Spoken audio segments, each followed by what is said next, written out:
Վաղը հոկտեմբերի 28-ին Մասիսի համայնքապետ Դավիթ Համբարձումյանը Մոսկվայից գործուղումից կվերադառնա Երևան եւ հենց օդանավակայանում կկալանավորվի ընդդիմադիր համայնքապետը դատավոր Ժորա Չիչոյանի կայացրած դատավճռի համաձայն։ Հոկտեմբերի 23-ին հրապարակվեց Համբարձումյանին 6 տարի 3 ամիս ժամկետով կալանավորելու վճիռը։ Դատավորը վերացրեց 7 տարի քննվող գործով գրավը եւ որպես խափանման միջոց կիրառեց կալանքը։ 2018-ից Հայաստանում ԿՊ իշխանության հաստատումից հետո վերընտրված միակ ՀՀԿ-ական համայնքապետին մեղադրում են 2018-ի հեղափոխության ալիքին դիմադրելու համար։ Ավելի ստույգ 2018-ի ապրիլի 22-ին Հայանիսկ գյուղից Հանրապետություն հրապարակ շտապող Փաշինյանի աջակիցների նկատմամբ իբր զենքի սպառնալիքով բռնություն գործադրելու եւ մարդկանց շարժը խոչընդոտելու միջադեպի համար։ 2019 թվականից հարուցված քրեական գործով մեղադրյալի կարգավիճակ ունեցող Դավիթ Համբարձումյանը չի ընդունում իրեն առաջադրված մեղադրանքը։ Նաև ընդդիմադիր ուժերը համարում են, որ քաղաքական հետապնդում է իրականացվում իր եւ բոլոր ակտիվ գործիչների նկատմամբ օրվա իշխանության կողմից։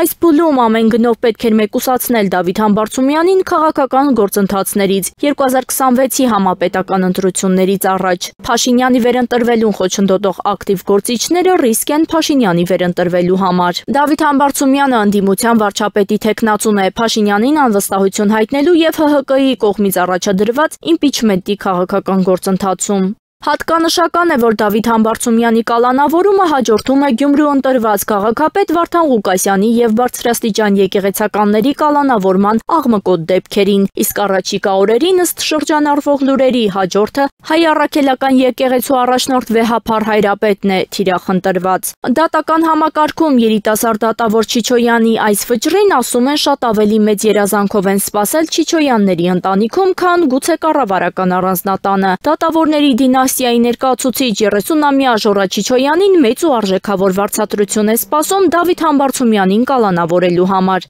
Ըստ իրավապահ համակարգի մեր աղբյուրի Փաշինյանին այս որոշումով հաջողացած դատավորին խոստացվել է լուսավոր ապագա։ Շուտով կլռանա մնացական Մարտիրոսյանի պաշտոնավարման ժամկետը եւ ուրեմն երիտասարդ Չիչոյանը կդառնա Երևանի ընդհանուր իրավասության քրեական դատարանի հաջորդ նախագահը։ Երևան քաղաքի առաջին ատյանի ընդհանուր իրավասության քրեական դատարանի 30-ամյա դատավոր Ժորա Չիչոյանի անունը լրատվամիջոցներում ակտիվ շրջանառվողներից է ոչ միայն մի շարք աղմկահարույց դատավարություններից հետո, այլև հատկապես դատական իշխանության մեջ նրա անձնական ընտանեկան կապերի պատճառով։ Ժորա Չիչոյանի հորեղբայրը Սերգեյ Չիչոյանը ԲԴԽ անդամ էր, այժմ Վճռաբեկ դատարանի հակակոռուպցիոն պալատի դատավորներից է եւ կոռուպցիոն հանցագործությունների քննության դատական կազմի մեջ է, իսկ հայրը Արմեն Չիչոյանը Շիրակի մարզի դատախազն է։